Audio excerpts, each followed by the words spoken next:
Ti marrin të keqen Kanye West, është një super artist i cili ka performuar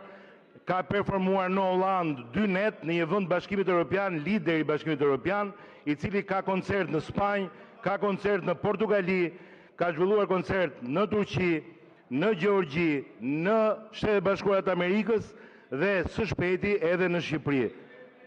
Ata që kanë në një gjë me koncertin, na vjen keq,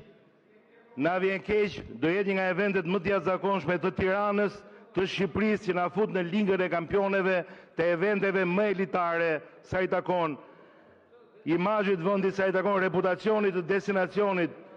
sa i takon brandit shqiptar, edhe TV turp çdo njërit që shpif në emër të kulturës, të artit dhe të aktiviteteve që forcojnë turizmin dhe që zhvillojnë vendin tonë.